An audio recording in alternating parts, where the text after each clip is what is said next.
1897. 200 Ku Klux Klan riders crossed county lines with deputization papers in their saddlebags, and Solomon Granger's name written at the top of a kill order. They rode to a black cowboy's ranch, believing numbers, badges, and white hoods made them untouchable. By morning, none of them made it back alive. The county called it an uprising. The newspapers called it savagery. But the paperwork told a different story. Every rider had been legally authorized, every bullet meant to erase one man and seize his land. What no one expected was the result. 200 bodies scattered across property they had come to steal, a sheriff who refused to answer questions, and a judge who burned documents before sunrise. How did a man they labeled powerless survive a force built to kill without consequence? And what happened on that ranch that terrified everyone who saw the aftermath? Before we go any further, comment where in the world you are watching from, and make sure to subscribe because tomorrow's story is one you don't want to miss. The sun broke over the Texas Panhandle like a copper coin dropped into dark water. Solomon Granger moved through the cattle pen with practiced silence, his boots making soft sounds against packed earth. The morning air carried the smell of grass and dust and animal warmth. He worked alone. His hands checked fence posts methodically. Each post stood firm. Each wire pulled taut. The cattle shifted around him, massive bodies breathing steam into the cool air. Solomon touched their flanks as he passed. Gentle, deliberate. The animals trusted him because he never rushed them. A black gelding named Moses stood in the corner corral. Solomon walked over and ran his palm down the horse's neck. The muscles underneath felt solid, strong. He'd raised Moses from a foal, trained him through patience rather than breaking. The horse watched him with dark, knowing eyes. Solomon was 43 years old. His face showed years of sun exposure. Deep lines ran from his eyes. Gray touched his temples. His body carried scars, some from cattle work, others from violence he never discussed. He stood 5'11", lean but powerful through the shoulders. His hands were large and calloused.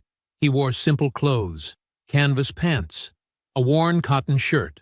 Boots he'd resoled himself. No fancy gear, nothing that called attention. The ranch spread across 240 acres. Every inch legally documented, every acre fully paid. Solomon kept the deed in a metal box buried beneath the floor of his cabin. He also kept the purchase receipts, the survey maps, the bank statements showing final payment. He knew how easily black-owned land could be declared disputed. Documentation mattered more than fences. He'd bought this land in 1889. 8 years of work. 8 years of saving every cent from cattle drives and ranch labor. 8 years of hearing white men say it couldn't be done. But Solomon had done it. The land itself fought against comfort. Hard clay soil that resisted planting. Sparse water sources that dried up in summer. Winter winds that cut through clothing like knives. This wasn't prime territory. Nobody else had wanted it. Solomon had made it work anyway. He'd dug wells by hand, built corrals from salvaged lumber, raised cattle that could survive on scrub grass and determination. The ranch produced enough to keep him fed and pay his taxes. That was all he needed. Around mid-morning, Solomon heard hoofbeats approaching from the eastern road. One rider, moving slow, not rushing. Solomon straightened from the fence he'd been mending. He set down his tools and walked toward the cabin. His Winchester rifle leaned against the doorframe inside. He didn't reach for it yet. The rider came into view. Sheriff Wallace Horn sat easy in his saddle. A gray suit, despite the dust. Clean hat. Clean boots. He smiled like a man selling something pleasant. Solomon waited in front of his cabin. He didn't step forward. Didn't offer greeting. Sheriff Horn reined in his horse about 15 feet away. Close enough for conversation, far enough to maintain what he probably thought was authority. "Morning, Solomon," the sheriff said. His voice carried practiced friendliness. "Fine day for working cattle." "Sheriff," Solomon said. "Nothing more. Mind if I step down? My back's complaining about the ride." Solomon didn't answer. The sheriff took that as permission and dismounted. He tied his horse to the hitching post Solomon had built. The sheriff moved with careful casualness. Everything about him suggested this was a pleasant social call. It wasn't. "I'll get straight to business," Sheriff Horn said. "Got some investors from Dallas. They're buying up land in this territory. Railroads coming through, development opportunities. They asked me to reach out to local property owners." Solomon said nothing. "They're offering generous terms," the sheriff continued. "More than fair market value. I've got the paperwork right here." He patted his jacket pocket. "They're prepared to close within the week." "Not interested," Solomon said. The sheriff's smile stayed fixed. "You haven't heard the price yet." "Don't need to." "Solomon." The sheriff's tone shifted slightly. Still friendly, but something underneath now. Something harder. "These are serious people. They've got capital. They've got plans for this entire region. Fighting development doesn't help anybody." "Land's not for sale," Solomon said. The sheriff studied him. The smile faded just a fraction. "You're a reasonable man." "I know you are. You've never caused trouble in this county. You pay your taxes. Keep to yourself. Nobody wants any complications." The word complications hung in the air between them. "My answer's no," Solomon said. The sheriff's jaw tightened, just slightly, just enough to show the calculation happening behind his eyes. Then the smile returned. Professional again, diplomatic again. "Well," the sheriff said, "I'll pass that along. Though I suspect they'll make another offer. These Dallas fellows tend to be persistent." He walked back to his horse, mounted smoothly, adjusted his hat. "You think on it, Solomon. Sometimes a man's got to know when holding on to something costs more than it's worth." The sheriff turned his horse and rode back toward the road. Solomon watched until he disappeared from sight. Then Solomon went inside and pulled his rifle from where it leaned against the wall. Late afternoon sun cast long shadows across the ranch. Solomon had moved his cattle into the near pasture, closer to the cabin, easier to watch. He stood on his porch and scanned the horizon. That's when he saw them. Riders on the eastern ridge. Too far to count exactly. Maybe 8. Maybe more. They sat their horses in a line, watching, not moving. Just watching. Solomon's stomach went cold. This wasn't random. This was organized. He walked to the barn and began preparing. He secured the cattle pen gates with extra rope. He filled water troughs to capacity. He scattered hay in protected areas where animals could shelter. Then he gathered his weapons, the Winchester rifle, a 12-gauge shotgun, his Colt revolver, ammunition for all 3. He worked with steady hands, no panic, no rush, just the methodical preparation of a man who'd survived by thinking ahead. The sun dropped toward the horizon. The riders remained on the ridge. Solomon carried everything into his cabin. He checked the deed box again, made sure it was sealed tight, buried it back beneath the floorboards. Outside, darkness began gathering like something with weight. 1 hour before sunset, Sheriff Wallace Horn stood in a clearing 3 miles outside town. The location had been chosen carefully, far enough from main roads to avoid witnesses, close enough for the riders to reach Solomon's ranch before full dark. 20 men waited on horseback, then 30, then 50. More kept arriving from different directions. They came in small groups, avoiding suspicion. By the time the sun touched the horizon, over 200 riders filled the clearing. Most wore white robes already, hoods pushed back to show faces. Some Solomon might recognize from town. The blacksmith, the feed store owner, the banker's son, men who'd nodded politely at him on the street.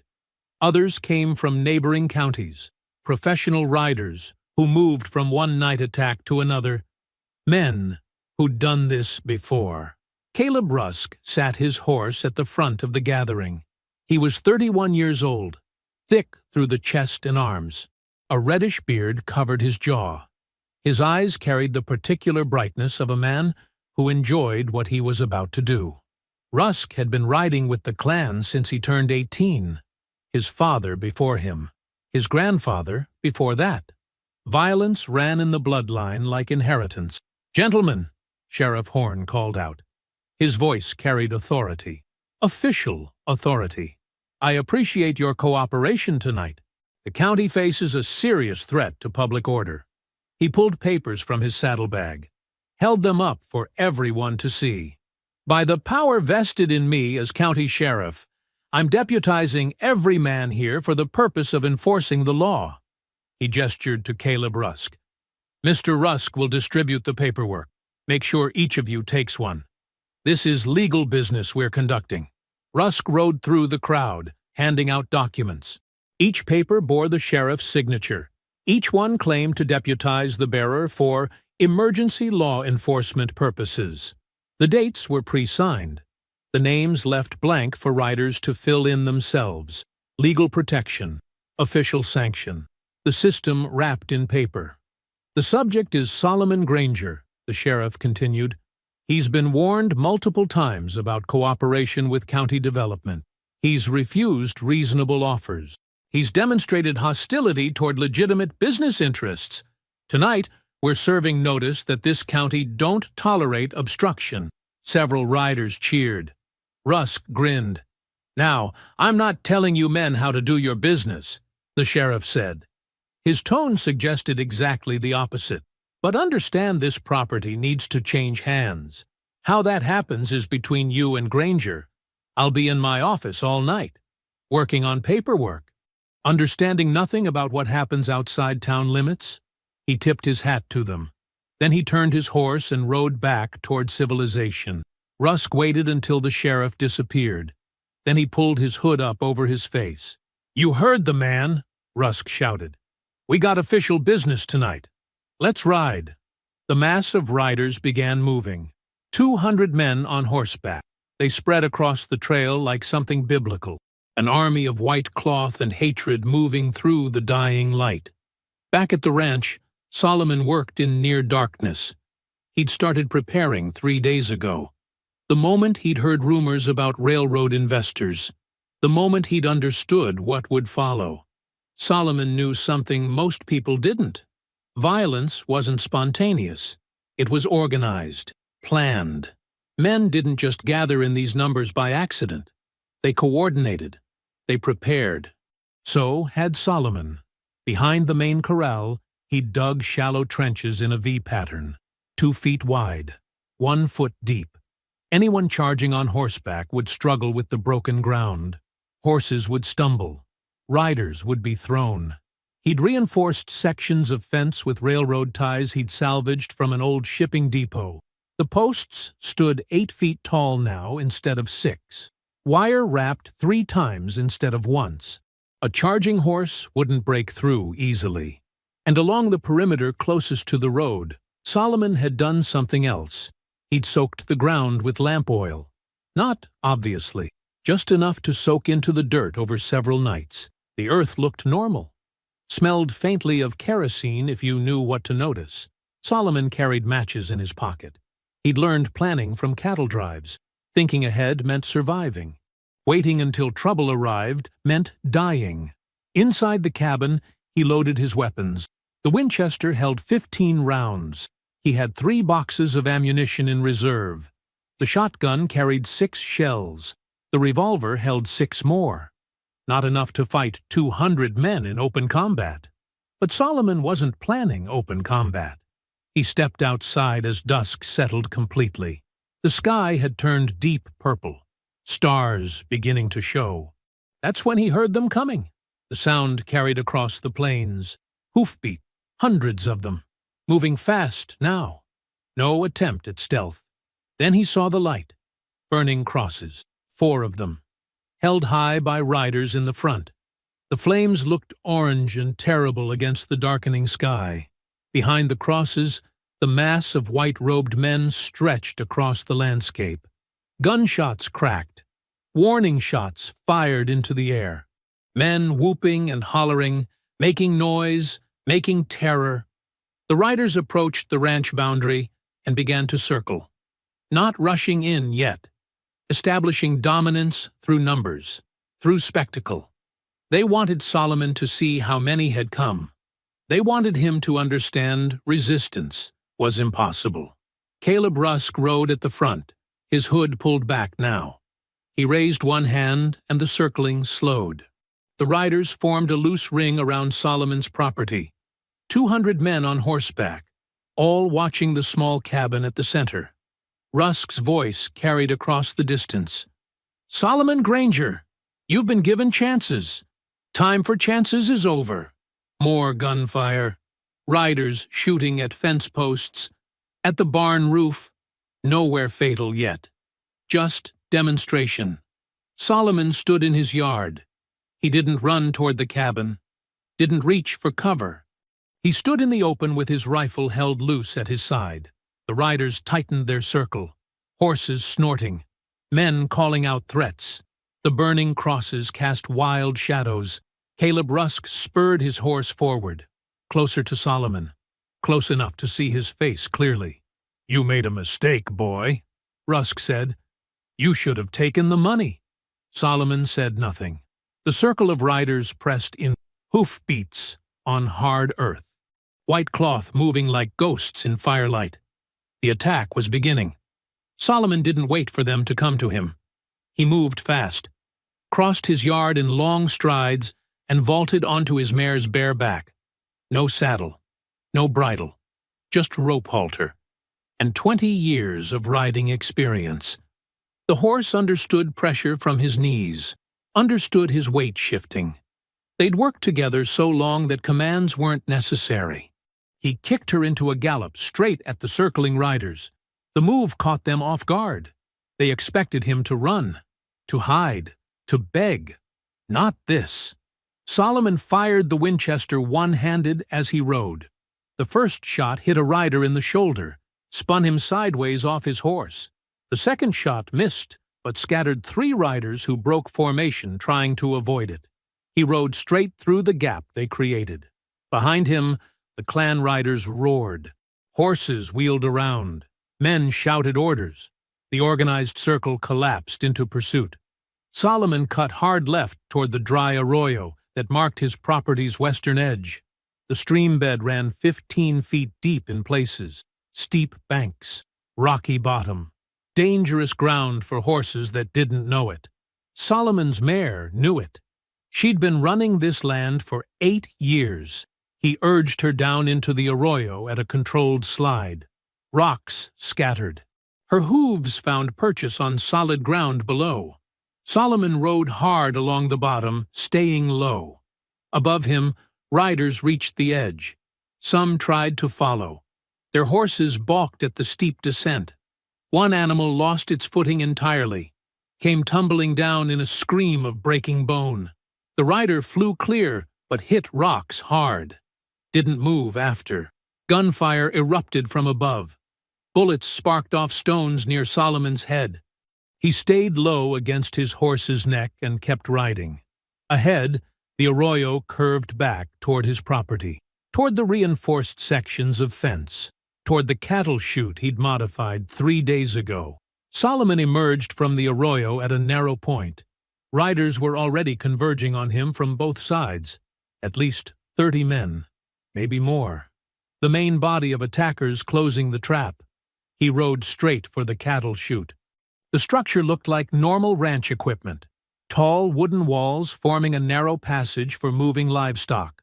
But Solomon had reinforced the entrance with the railroad ties, made it sturdy enough to channel horses, wide enough for only 2 riders at a time. He rode through at full speed, his mare barely fit. Behind him, riders followed. Horses crashed into the narrow opening. The first 2 made it through. The third horse panicked at the tight space and reared, threw its rider backward into the 4th horse. Both animals went down tangled, men shouting, horses screaming. The chute created a bottleneck, turned organized pursuit into chaos. Solomon wheeled his horse around at the far end, fired into the packed mass of riders trying to force through. This close, he didn't miss. Men fell. Horses broke free and stampeded riderless back through the confusion. Then his rifle clicked empty. No time to reload. 3 riders made it through the chute, spread out to surround him. Caleb Rusk was one of them. The big man's hood had fallen back. His face showed rage and something else. Surprise, maybe. Fear trying not to show itself. "That's some impressive riding, boy," Rusk said. He drew his pistol. "Won't help you none." They fired simultaneously. Solomon's horse jerked, hit in the shoulder. She went down hard. Solomon kicked free as she fell, hit the ground rolling, came up running toward Rusk. Rusk fired again. The bullet passed so close, Solomon felt the air displacement. Then Solomon was inside pistol range, too close for Rusk to aim properly. Solomon grabbed Rusk's gun hand with both of his own, twisted hard. The wrist broke with a sound like green wood snapping. Rusk screamed. The pistol fell. Solomon drove his forehead into Rusk's face. The man's nose shattered. Blood sprayed. Solomon hooked his fingers into Rusk's collar and dragged him from the saddle. They hit the ground together. The other 2 riders were wheeling their horses around, trying to get a clear shot. Solomon stayed close to Rusk, used him as a shield. His hands found Rusk's throat. Rusk was strong.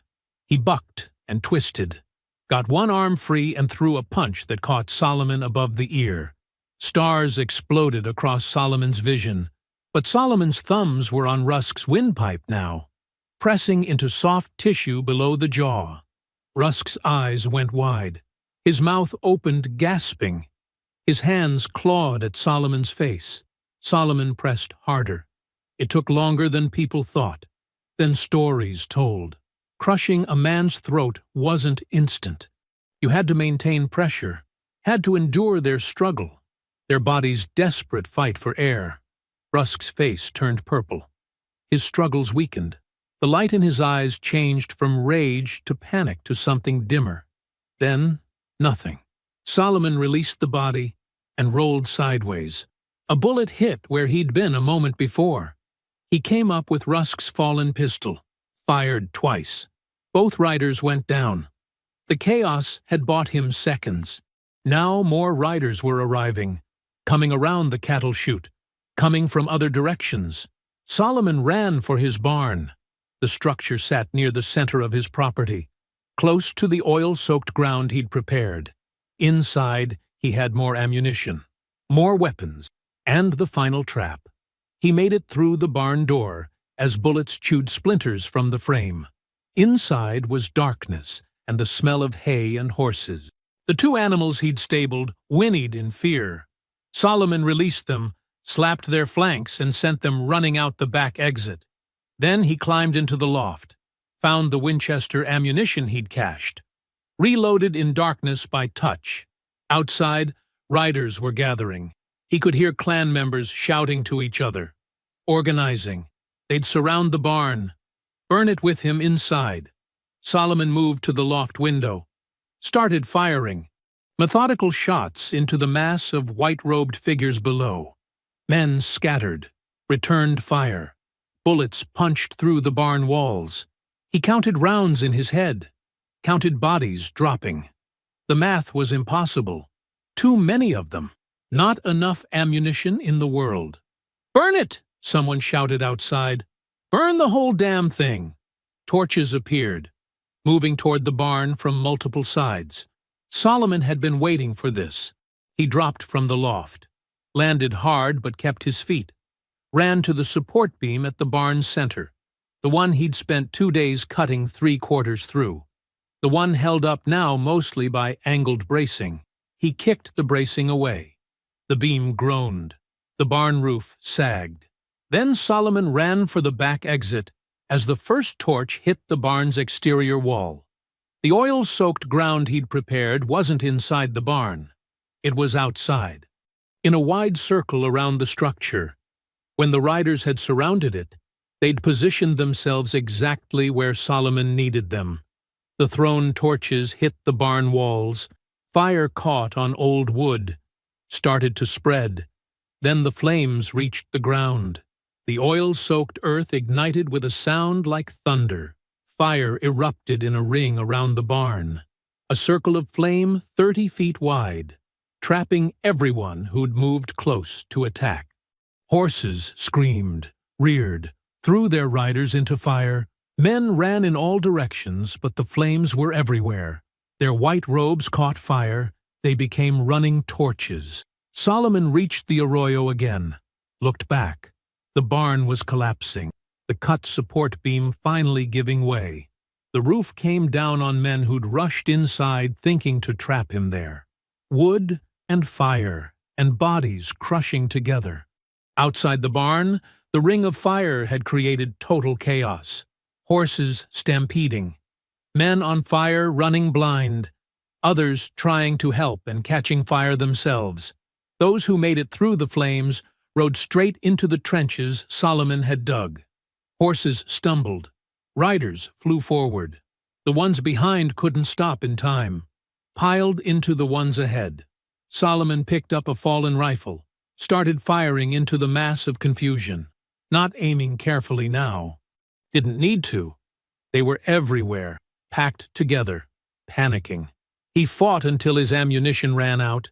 Then he fought with hands and rocks and fence posts, anything he could grab, breaking bones, crushing skulls, moving through smoke and firelight like something born from it. Time lost meaning. He didn't remember killing all of them, couldn't remember each individual death. There were too many. It blurred into continuous violence, continuous motion, his body acting on training and rage and desperate will to survive. When dawn came, the shooting had stopped. Solomon stood in his yard. His shirt was gone. Burns covered his left arm and shoulder. Blood ran from a cut above his eye. He couldn't tell what was his blood and what belonged to others. The barn was ash and smoke. The oil fires had burned themselves out. Bodies lay everywhere. Some burned beyond recognition. Others trampled. Others shot or beaten. Solomon counted as he walked through them. 200. More than 200. Not one had made it back out alive. His legs gave out. He sat down hard in the dirt. His hands shook. Adrenaline leaving his body like water draining. He'd survived. The thought felt impossible. He sat there as sunrise painted the sky pink and gold, beautiful colors over terrible landscape. Eventually, he forced himself to stand.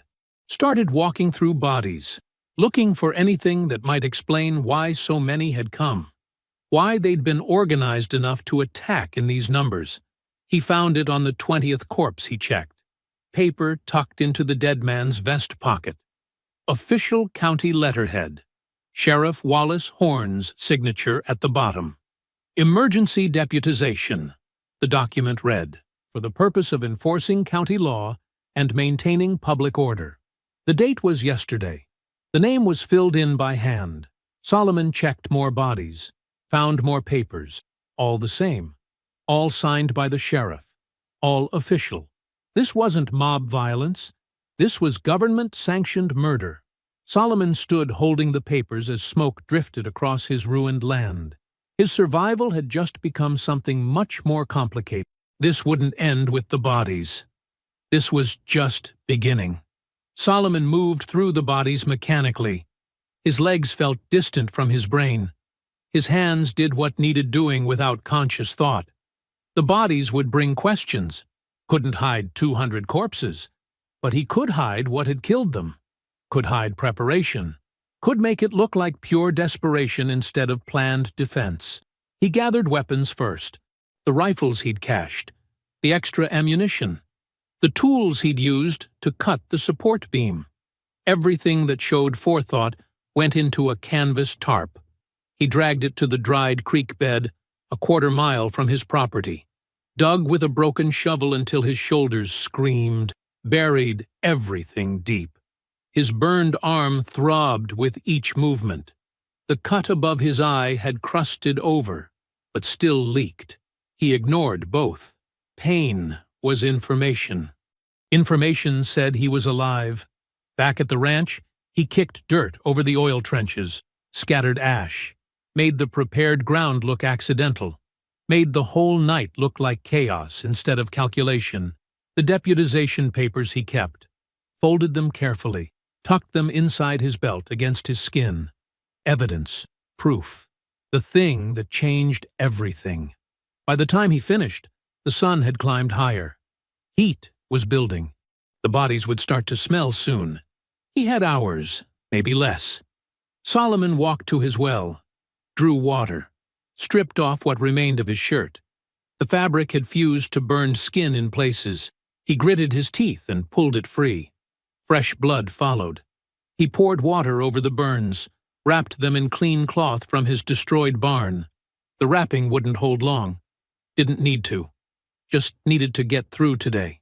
The cut above his eye he cleaned and pressed closed, used horse thread to stitch it. 6 rough stitches. His hands shook, made the work harder. But he'd sewn worse wounds under worse conditions. He was pulling on a clean shirt when he heard the wagon. Single horse, moving slow, coming from the east. Solomon's hand went to his pistol, then stopped. The clan didn't use wagons. Pauses wouldn't arrive this soon. This was someone else. He walked to meet whoever was coming. His body ached with every step. The wagon crested the rise. Solomon recognized the driver immediately. Etta Mayfield. She owned 40 acres bordering his property to the east, kept chickens and a vegetable garden. Lived alone since her husband died 3 years back. She was maybe 50. Gray showing in her hair. Hands that knew work. She was also black, which meant she understood exactly what the smoking ruins and white-robed bodies meant. Etta pulled the wagon to a stop 30 feet away. Didn't get down. Just sat there looking at Solomon. Then at the bodies. Then back at Solomon. "I heard gunfire last night," she said. Her voice was steady. "Heard it for hours. Saw the fire." Solomon said nothing. Waited till morning to come looking. Etta's eyes moved across the devastation. "Wanted to make sure whoever won was someone I could talk to." "You should leave," Solomon said, "before anyone sees you here." "Already seen it."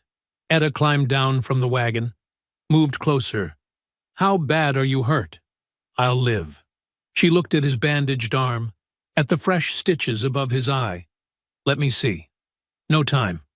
"Make time." Etta pulled supplies from her wagon without asking permission. "You did your own stitches. They're crooked. Burn wrappings are too tight. You'll lose circulation." Solomon stood still while she worked, unwrapped his arm, applied something that smelled like herbs and made the burns feel cooler, rewrapped them properly, checked his stitches, and didn't redo them, but applied salve that stopped the bleeding. 200 men, Etta said while she worked. "That's what it looks like." "Maybe more. 203. You count them?" "I count everything." Etta finished with his arm, stepped back. "They'll say you're a monster. White folks will. They'll say you slaughtered innocent men." Solomon pulled the deputization papers from his belt, handed them to her. Etta read slowly. Her jaw tightened. When she finished, she looked up at Solomon with something like fury in her eyes. "Government did this," she said. "Sheriff signed the papers, which means the county wanted you dead. Wanted it official." Etta handed the papers back. "This makes it worse, not better. You understand that?" Solomon understood. If this was mob violence, white folks might pretend to disapprove, might make noise about law and order. But government-sanctioned killing? That meant the system itself had acted, meant the system had failed. The system never admitted failure.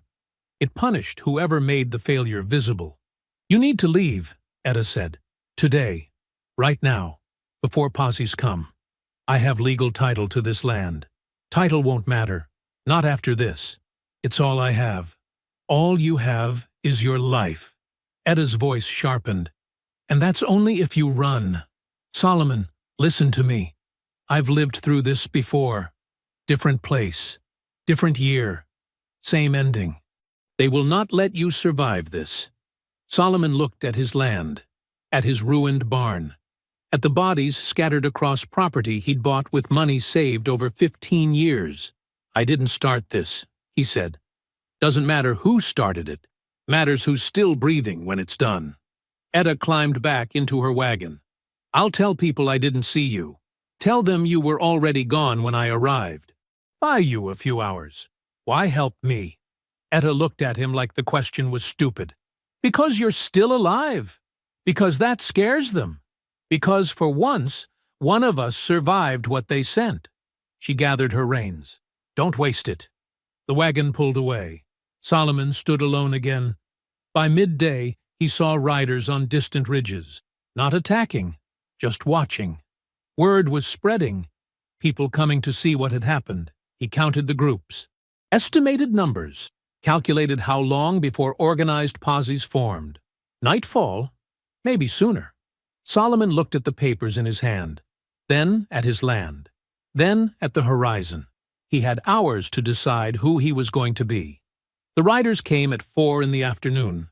Solomon watched them from the ridge behind his property. 3 groups, coming from different directions, coordinated. Each group had maybe 15 men. Some wore badges. Others just carried rifles. They'd organized faster than he'd expected. He counted horses, studied how they moved. The group from the south rode tight together.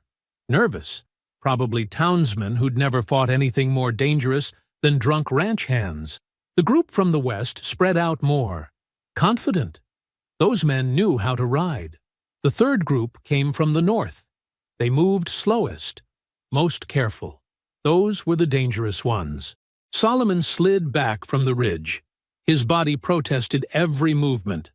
The burns pulled tight under Etta's wrappings. His ribs ached where a horse had kicked him during the night. He'd thought they were just bruised. Now he suspected something had cracked. Didn't matter. Pain was just information. Information said he was still alive. He moved to his first position, a narrow gap between 2 rock formations where the southern approach funneled riders single file. He'd spotted this terrain years ago, noted it, filed it away for a day that might never come. Today had come. Solomon waited. His rifle lay across the rocks. Winchester repeater, 15 rounds. He'd already reloaded twice since dawn. Muscle memory made his hands steady even while his mind churned. The southern group reached the gap. They slowed, smart enough to recognize a choke point, not smart enough to go around. Their leader rode through first, showed courage, showed stupidity. The man made it 10 feet before Solomon put a bullet through his chest. The second rider tried to turn his horse, got tangled with the third rider. Solomon shot them both. The horses screamed and reared, blocked the gap completely. The remaining riders fired blind. Bullets whined off rocks. None came close. They couldn't see Solomon's position, couldn't advance through their own dead and panicking horses. Solomon counted to 10. Let them waste ammunition. Then he moved. He came up on their flank. They'd expected him to stay put, expected him to defend his position like the ranch. He shot 3 more before they understood where he was. The survivors scattered. 8 dead, 7 running. Solomon let them run. He moved to the second position. His legs felt heavy. His vision swam at the edges. The burns on his arm had started bleeding through Etta's wrappings. He ignored all of it, kept moving. The western group had heard the gunfire. They'd stopped advancing, formed a line, tried to spot Solomon's position. These men knew what they were doing. They didn't bunch up, didn't provide easy targets. They advanced by sections, covering each other. Solomon couldn't ambush them the same way. So he changed tactics. He fired once from a position north of them, deliberately missed. They turned toward the sound, fired back.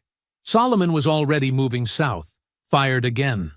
They split their attention, tried to cover both directions. That's when he hit them. Not from north or south, from the west. Behind them, where they'd just come from. Solomon killed the 2 outriders first, then put 3 shots into the main group's center. Didn't aim for specific men, just aimed for mass. Let probability do the work. The group broke. Some tried to charge his position. Some tried to retreat. Nobody gave orders. Organization collapsed into chaos. Solomon killed 4 more before the survivors fled. His shoulder ached from the rifle's recoil.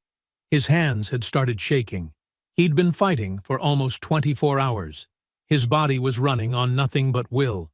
He sat down behind cover, drank from his canteen. The water tasted like blood. He realized he'd bitten through his lip at some point. The sun was setting. The 3rd group would arrive soon. The dangerous ones, the careful ones.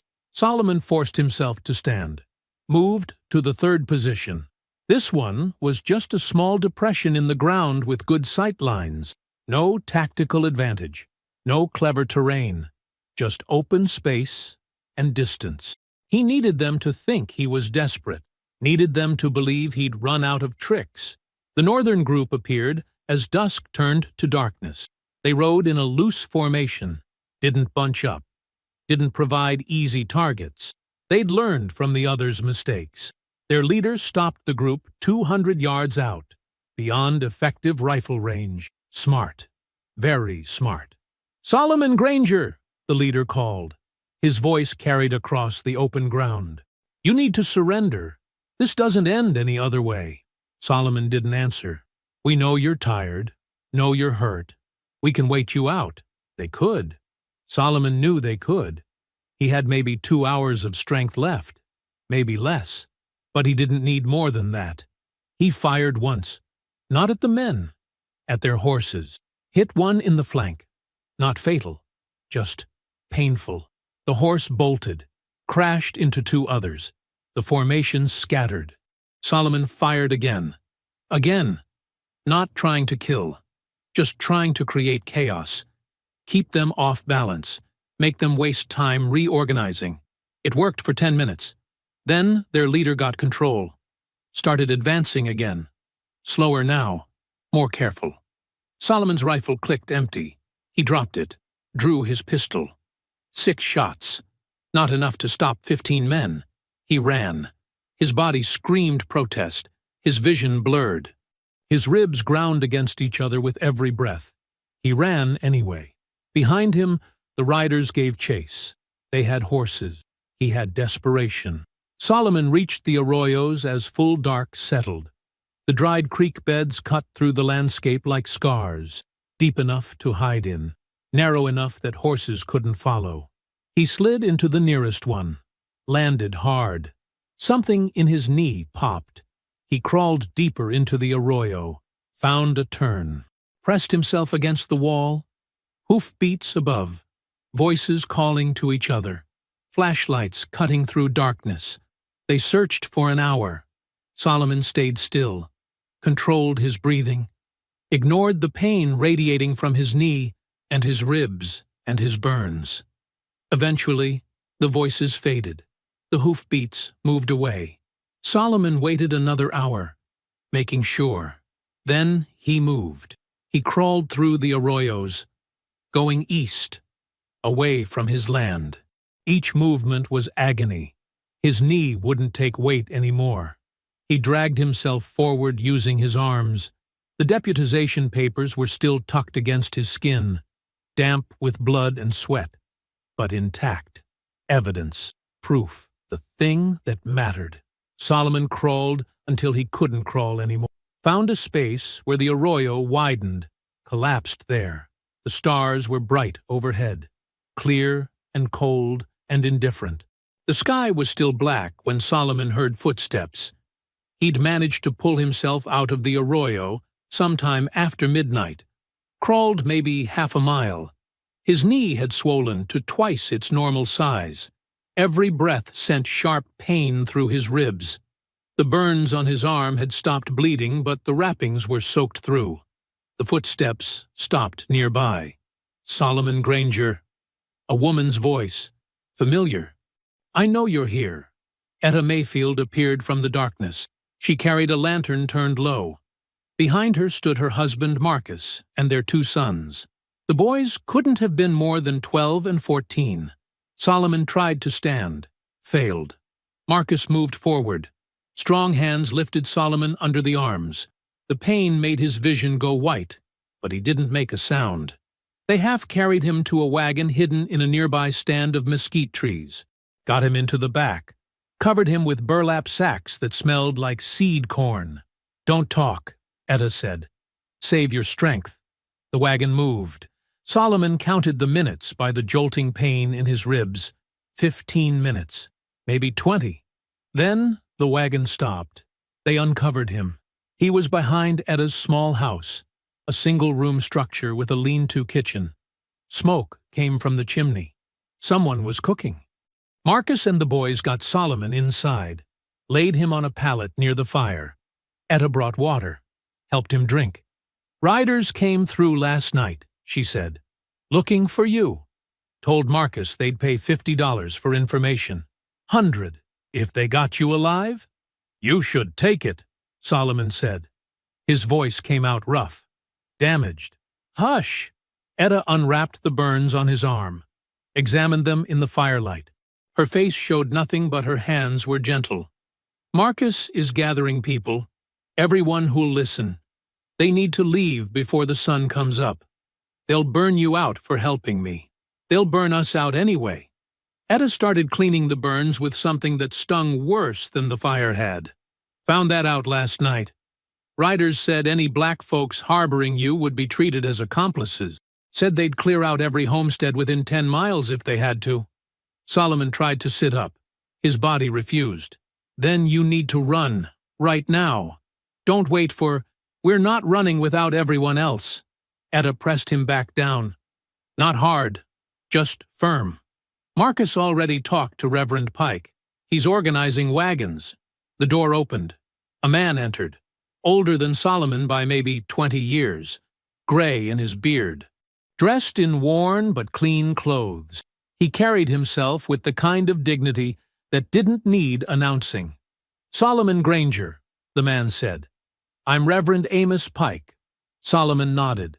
"Couldn't manage more." The Reverend pulled up a stool, sat close to the fire.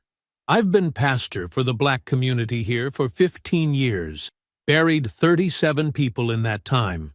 22 of them died from what white folks called accidents or natural causes. We both know different." He leaned forward. His eyes were calm, steady. The kind of calm that came from seeing too much and deciding to keep going anyway. "What you did last night," Pike continued, "that's going to ripple. Already is. White folks are scared. Really scared. First time in my life I've seen them scared of us instead of just angry." "Didn't mean to put targets on everyone else," Solomon said. "You didn't put anything anywhere. Target was already there. You just made them acknowledge it." Pike stood, moved to the window, watched the darkness outside. "But scared white folks are dangerous white folk, so we're leaving. Everyone who'll come. We're heading north to Oklahoma Territory, Indian land. Fewer white settlers. More space to breathe." "How many?" 43 people so far. 12 families. More coming as Marcus spreads word. Pike turned back. "We need until sunrise. Can you give us that?" Solomon understood what he was asking. "They'll be looking for me, not for wagons heading north." "That's right. I can't walk. Can barely move." "Don't need you to walk." Etta finished wrapping fresh bandages around his arm. "Need you to be visible. Give them something to chase while we slip away." Marcus came through the door, breathing hard. "Reverend, got another 8 families ready. But there's a problem. The Johnsons won't leave without their cattle. 20 head. They'll slow us down. Cattle are how they eat," Pike said. "We take the cattle. That's another hour at least. Maybe 2. Pike looked at Solomon. "Can you buy us 2 hours?" Solomon thought about his knee, his ribs, The burns, the exhaustion that went deeper than muscle and bone. Thought about 43 people, 12 families, children who deserved better than burning crosses and midnight riders. "Yeah," he said, "I can buy you 2 hours." Etta brought him food, cornbread and beans. He forced himself to eat, even though his stomach twisted. His body needed fuel. Didn't matter if it wanted fuel. The family left him alone for a while. He could hear activity outside, quiet voices, wagon wheels, the low sound of cattle being moved carefully in the dark. People were leaving, scattering like birds before a storm. Solomon had done that, not by planning, not by wanting it, just by refusing to die when the system said he should. The deputization papers were still tucked against his chest. Evidence of what this really was.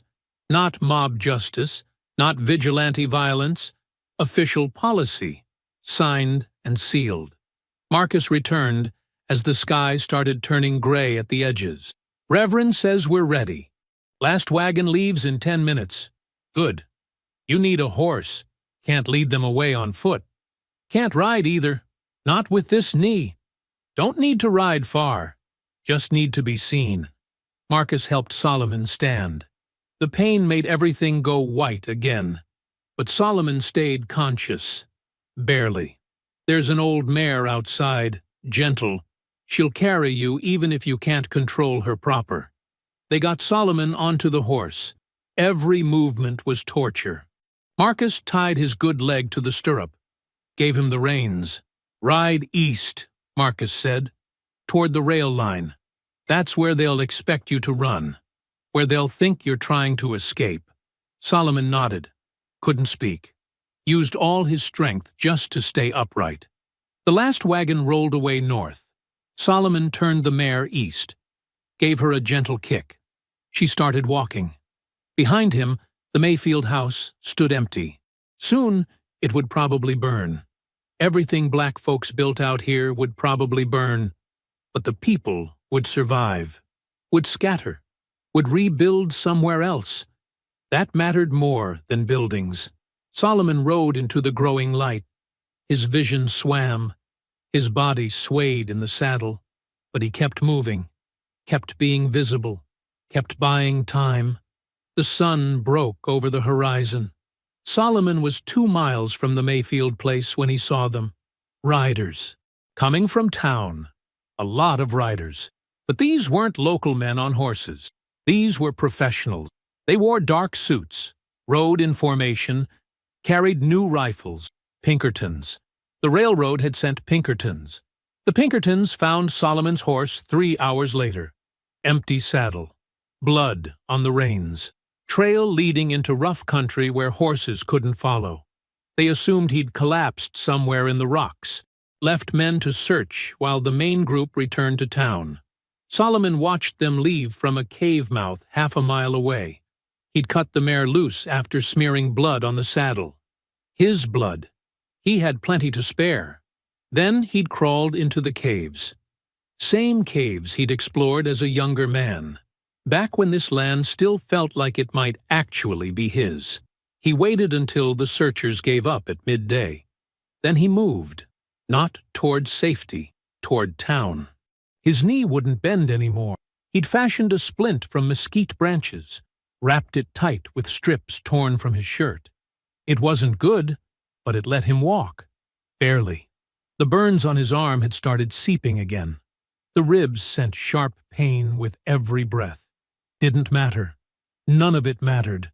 Solomon had realized something while watching those professional killers search for him. Running was surrender. Hiding was surrender. Letting them bury the truth was surrender. He'd spent his whole life surrendering in small ways, quiet ways, staying alive by staying invisible, by not making waves. 200 men had come to kill him for refusing to disappear. He was done disappearing. Solomon moved through the afternoon heat, stayed off the main roads, used arroyos and dry creek beds. The town sat 5 miles away. Took him 3 hours to cover the distance. By the time he reached the edge of town, the sun hung low and red. Solomon hid in an abandoned stable at the edge of the rail yard, watched, waited. The railroad office stood across the street. Two-story building, brick, new construction, money written all over it. Solomon watched men come and go, clerks, engineers, supervisors. At sunset, most of them left, heading home for supper. One man stayed late. Solomon recognized him from town. Quincy Albright, railroad company supervisor, the man who'd offered to buy Solomon's land through Sheriff Horn. Solomon waited until full dark. Then he moved. His body screamed with every step. He ignored it, crossed the street, entered through the back door. Lock was simple, broke easy. The office inside smelled like paper and tobacco. Desks arranged in neat rows, filing cabinets along the walls. Everything organized, everything proper. Solomon found Albright upstairs. Private office. The man sat at his desk, reviewing documents by lamplight. He looked up when Solomon entered. His face went pale. "How?" Albright started. Solomon shot the lamp. Darkness flooded the room. He moved left immediately.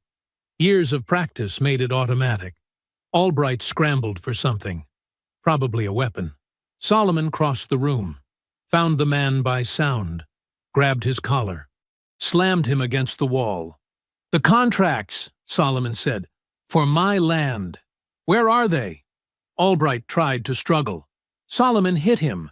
Not hard, just enough to communicate that struggling was pointless. "Desk!" Albright gasped. "Bottom drawer! But you can't—" Solomon dragged him to the desk, forced him down into the chair, found matches, relit the lamp. The contracts were exactly where Albright said. Solomon pulled them out. Read them in the lamplight. Purchase agreement for his land. Dated 3 weeks before the raid. Signed by Albright. Countersigned by someone else. Solomon read the name twice to be sure. Judge Milton Kerr, county judge. The man who'd validated Solomon's original land deed. Who'd promised the law would protect legitimate black ownership. "Kerr's in on this," Solomon said. "Everyone's in on this." Albright had found some courage. Stupid courage. "You think you matter? You think one black cowboy with a deed changes anything? The railroad goes where we say it goes. The law says what we pay it to say." Solomon hit him again, harder this time. Albright's nose broke. Blood poured down his face. "Where does Kerr live?" Albright told him. Solomon took the contracts, left Albright bleeding at his desk. The judge's house sat on the good side of town. 2 stories, white paint, manicured lawn, porch with rocking chairs. Solomon didn't knock. He went through the back door, found Kerr in his study.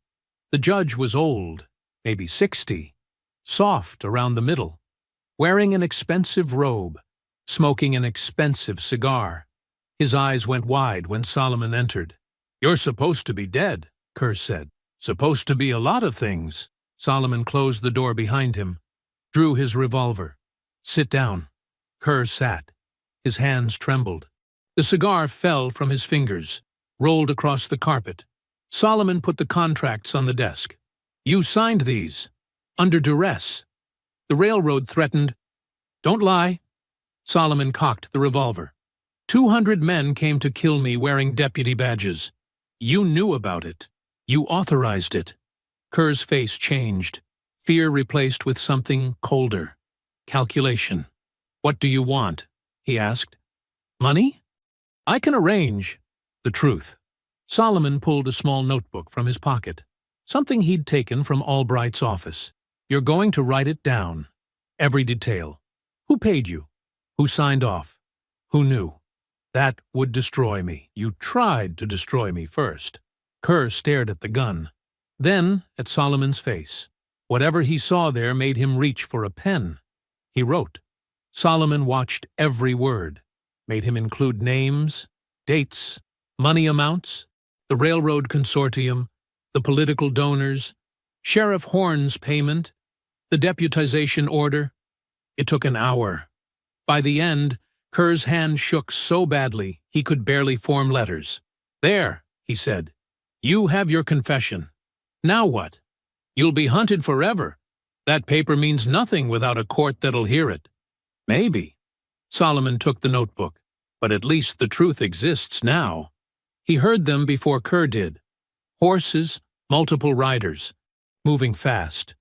Kerr heard them a moment later. His face changed. Relief flooded it. "Federal marshals," he said. "Coming from Austin. I sent for them yesterday. They'll hang you for this."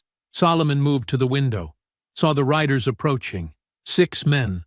Official badges glinting in the moonlight. Not marshals coming to investigate. Marshals coming to clean up. The door burst open downstairs. Heavy boots on hardwood. Men shouting commands. Solomon looked at Kerr. The judge smiled, triumphant. "The system protects itself," Kerr said. "Always has, always will. Your confession means nothing. I'll recant it. Say you forced me. They'll believe me. I'm a judge. You're a black man who killed 200 white men." The boots were on the stairs now. Solomon put the notebook inside his coat, next to the deputization papers, against his heart. "Maybe," he said, "but the truth exists, and truth has a way of surviving." The marshals kicked in the study door, guns drawn, shouting for Solomon to get on the ground.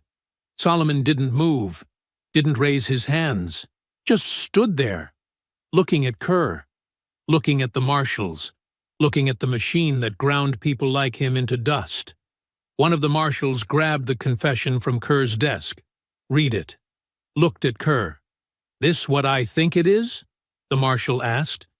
"Written under duress," Kerr said quickly.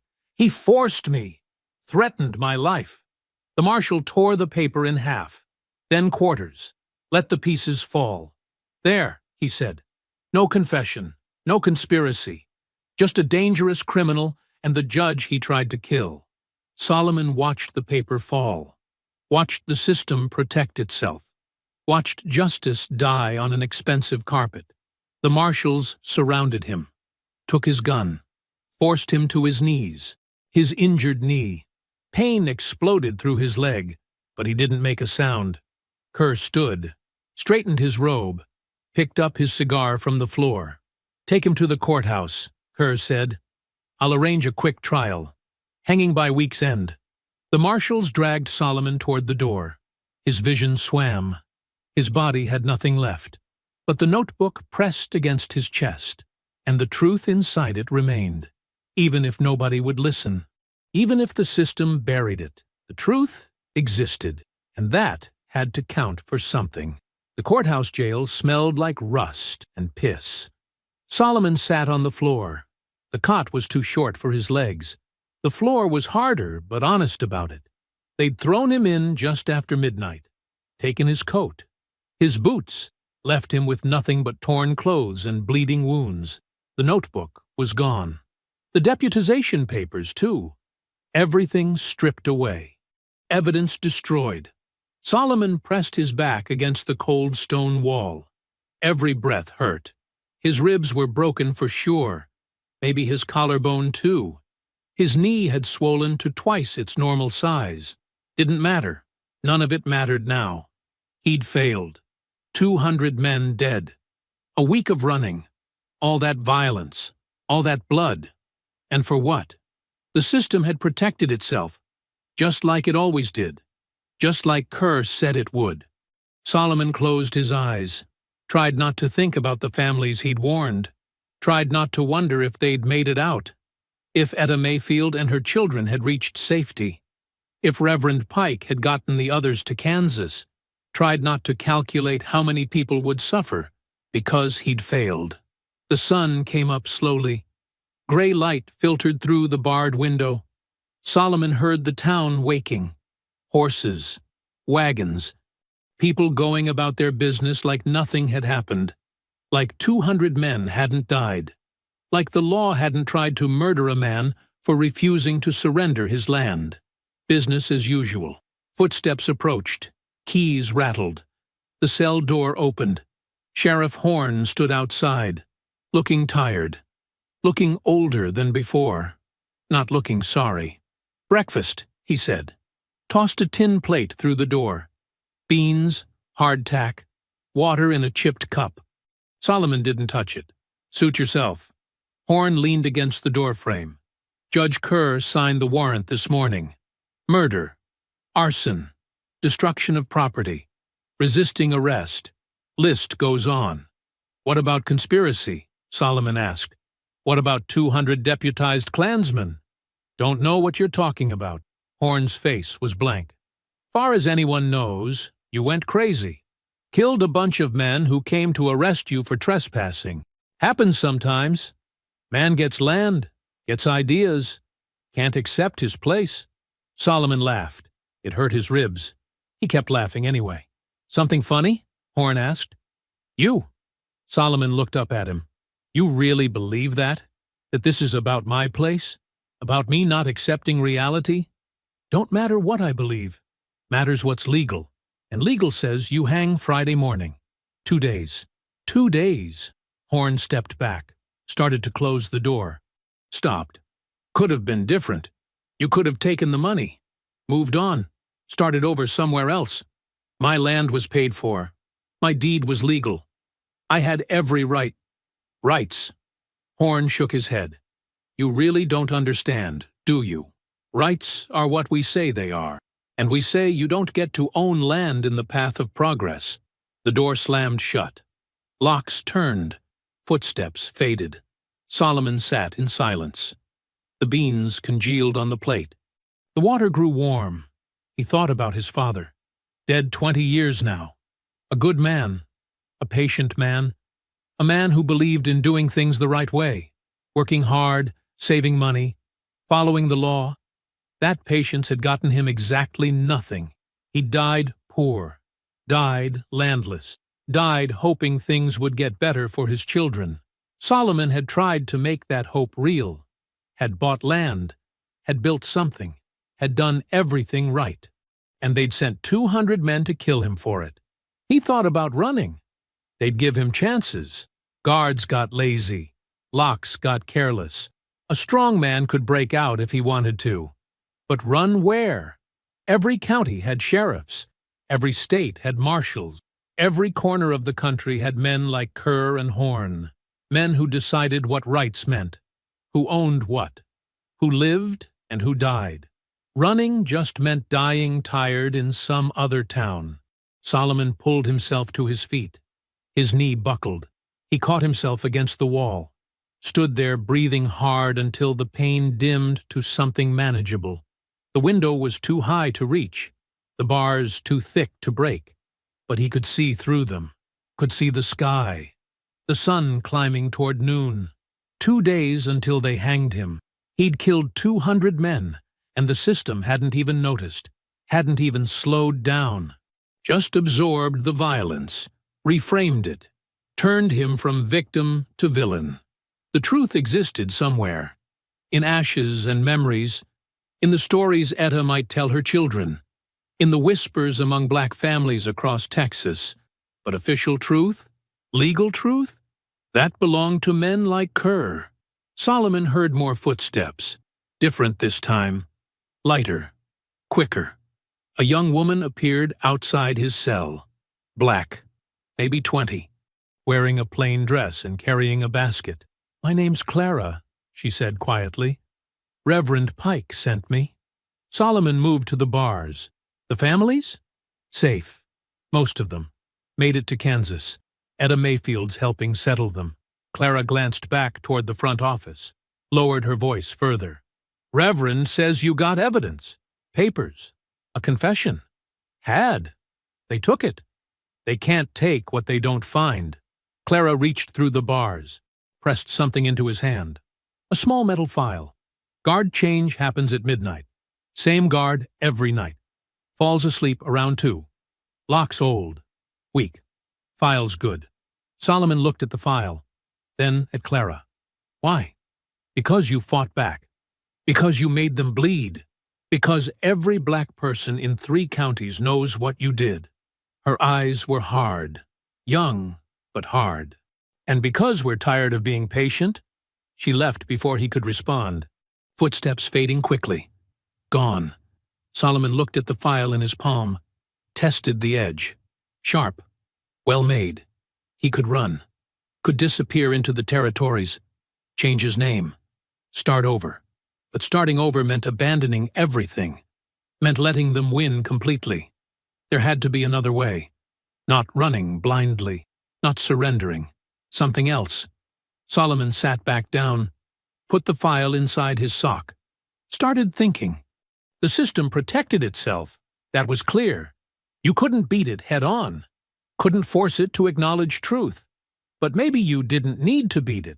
Maybe you just needed to slip through its fingers.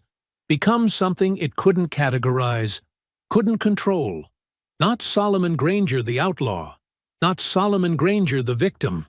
Just gone. Let the myth grow without the man. Let the story spread while the person vanished. Give people hope without giving the system a target. Solomon touched his ribs, his knee, his face. 2 days until hanging. 2 days to plan. Not escape. Not running. Disappearance. Evening came slow. The light through the barred window turned orange, then red, then gray. Solomon waited. His body hurt worse now. The adrenaline had worn off hours ago. Every movement reminded him of broken bones and torn muscles. His knee had swollen so badly he could barely bend it. Didn't matter. Pain was just information. His body telling him what was damaged, what still worked. Enough still worked. Footsteps approached around sunset. Not Clara this time. Heavier, slower. Reverend Amos Pike appeared outside the cell. Older than Solomon expected. Gray beard. Careful eyes. The kind of man who'd learned to move through dangerous spaces without drawing attention. Got permission for spiritual counsel, Pike said quietly. Sheriff thinks I'm here to save your soul. Are you? Your soul's your own business. Pike glanced back toward the front office, set down a small Bible, came for the documents. Solomon moved to the bars. His knee buckled again. He caught himself. Stood there, breathing hard. Pike watched him. You hurt bad? Bad enough. Solomon lowered his voice. The families made it? Most of them. Etta Mayfield's organizing shelter. Getting people settled. Land deeds registered under different names. Pike opened the Bible. Inside were blank papers, a pencil. Need you to write down everything? Names, dates, who gave the orders, where the evidence was before they took it. Won't matter. They'll bury it anyway. Maybe, maybe not. But we can't protect what we can't document. Pike pushed the papers through the bars. Write what you remember. I'll make sure it reaches people who can use it. Solomon took the papers, sat down carefully, started writing. His handwriting was rough. Always had been. But the words came clear. Sheriff Wallace Horn, Judge Milton Kerr, the Railroad Consortium, the deputization, the 200 riders, everything he could remember. Pike watched in silence. When Solomon finished, the Reverend took the papers, folded them carefully, tucked them inside his coat. The land titles, Solomon said. My deed. You got them? Etta's holding them, along with titles from 6 other families. Pike met his eyes. We're creating a cooperative. Black-owned land trust. Everything documented. Everything legal. Spread across multiple counties so they can't seize it all at once. Solomon felt something loosen in his chest. Not hope exactly, but possibility. Your ranch is the anchor, Pike continued. 500 acres, paid in full. We can build around it, protect it legally, make it too complicated to steal. They'll find a way. Probably. But it'll take time. And time means more families get settled. More deeds get registered. More roots go down. Pike stood. You taught us something, Solomon. You showed us that fighting back is possible. That we don't have to die quiet. I killed 200 men and nothing changed. Everything changed. Every black person in Texas knows your name now. Knows what you did. That matters. Solomon wasn't sure he believed that, but he nodded anyway. Pike reached through the bars, gripped Solomon's shoulder. You getting out tonight? Planning on it. Need help? Need you to be nowhere near here. Need you to have an alibi. Need you to be standing in front of witnesses when I disappear. Solomon met his eyes. This has to be clean. Can't give them any reason to come after the community. Pike nodded slowly. Where are you going? Nowhere. Everywhere. Don't know yet. Solomon stood again. His knee screamed. But I need you to do something for me first. Name it. My ranch. Tonight. After dark. Burn it. Pike went still. What? Burn it to the ground. Everything. The house. The barn. All of it. Solomon's voice was steady. Make it look like someone else did it. Make it look like retaliation for the raid. Give them something to investigate that leads nowhere. That's your land. Your home. It's a target. Long as it stands, they'll use it against whoever takes over. But if it's gone, if there's nothing but ashes and a legal deed, then it's just empty land. Just dirt. Harder to fight over dirt. Pike studied him for a long moment. You sure about this? I'm sure. Solomon pulled the file from his sock, showed it to Pike. I'm getting out around 2 in the morning. Need you to set the fire around the same time. Need pauses distracted. Need them looking at the ranch instead of tracking me. Where should the trail lead? South, toward Mexico. Leave obvious tracks, boot prints, horse tracks. Make them think I ran for the border. Solomon put the file back in his sock. But I won't be going south. Where then?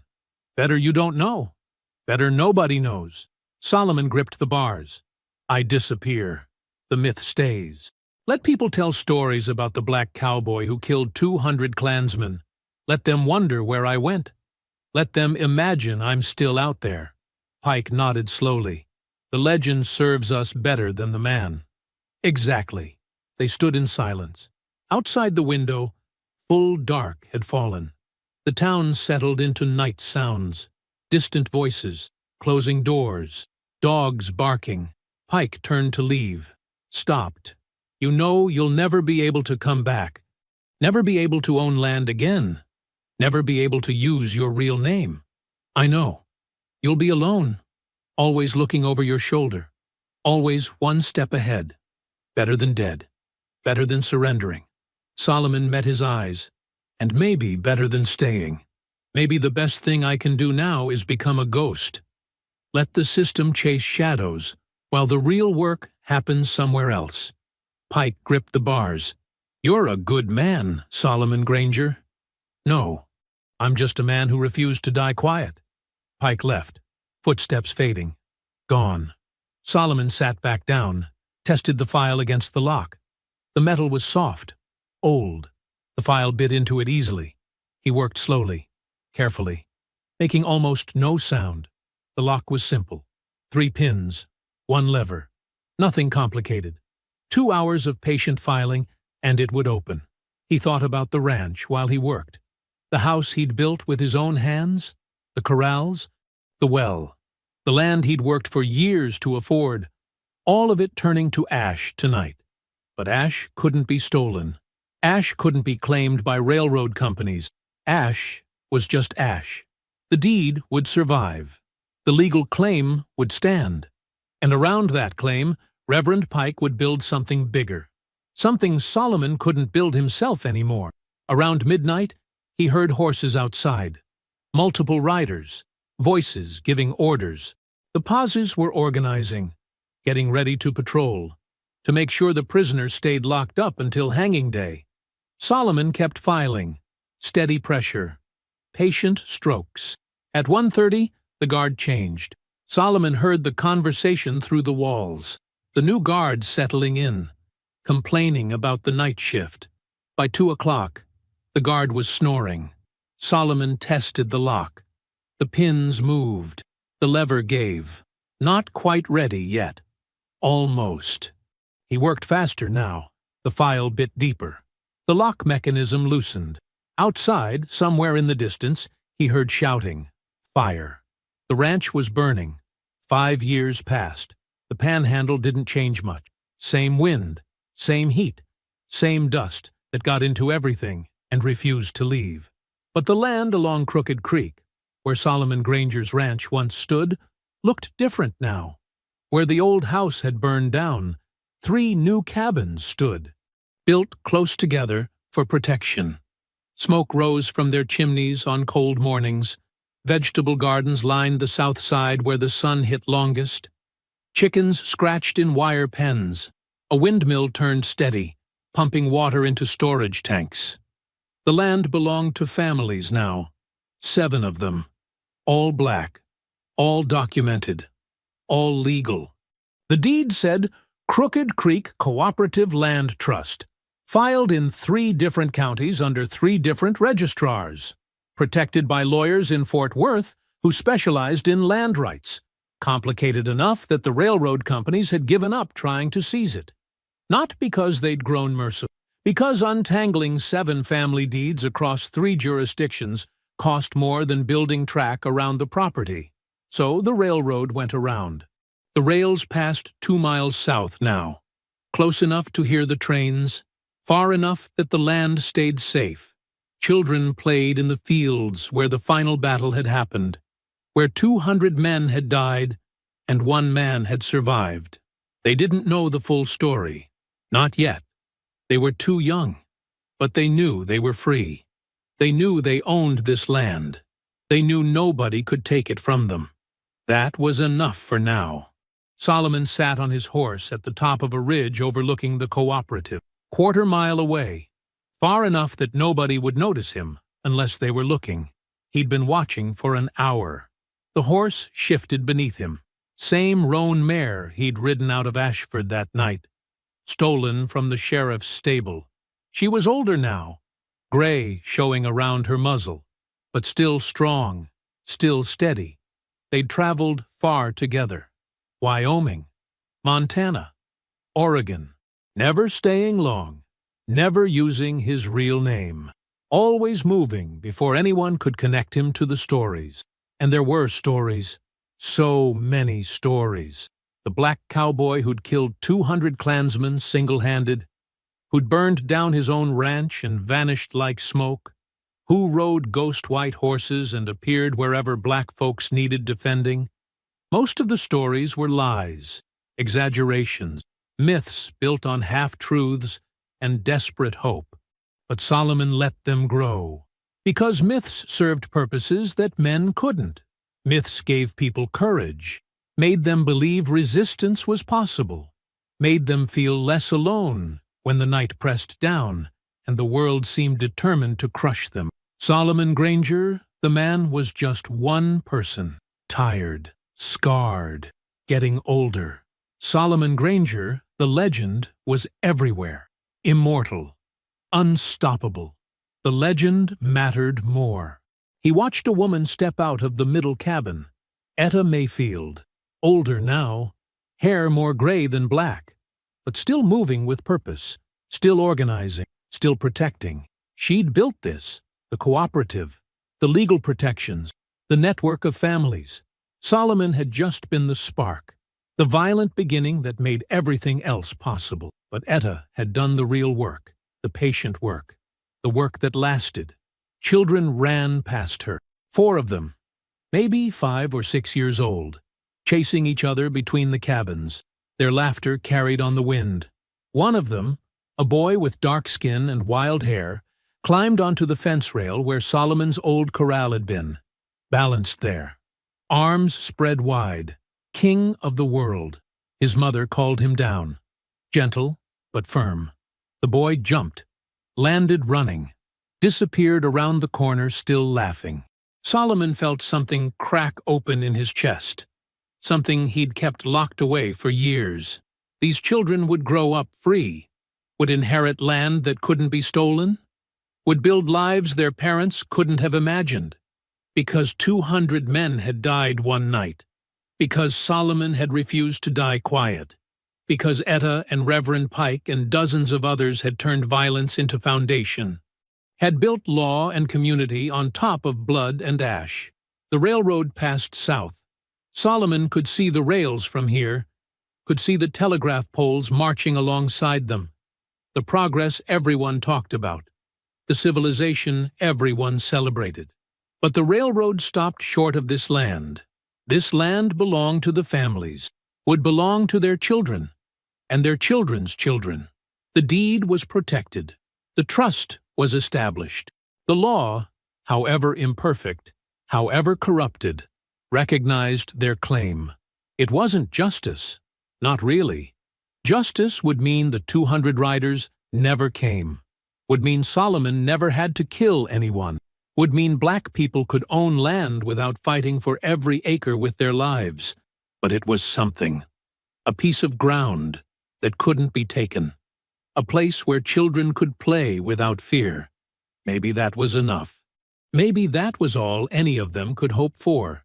Solomon gathered his reins. The mare's ears pricked forward. He took one last look at the cooperative. At the cabins, and the gardens, and the children, and the smoke rising gentle into the afternoon sky. Nobody down there knew he was watching. Nobody would ever know he'd come back. That was how it had to be. Solomon Granger, the man, had to stay dead. Had to stay buried in myth and rumor and ghost stories. Because the moment he became real again, the moment someone could point and say, "There he is," the system would close around him, would use him as an excuse to tear down everything that had been built. The families were safer with him gone. The land was safer with him gone. The future was safer with him gone. He turned the mare west, away from the cooperative, away from Texas, away from everything he'd fought to protect. The sun hung low ahead of him, the sky turning orange and red and gold. He'd ride until dark, find a camp, move on in the morning. Same as always, same as the last 5 years, same as however many years he had left. The mare settled into an easy walk, her hooves crunching through dry grass, the wind picking up as evening approached. Behind him, distant and fading, he heard the children still laughing. I hope you found that story powerful. Leave a like on the video and subscribe so that you do not miss out on the next one. I have handpicked 2 stories for you that are even more powerful. Have a great day.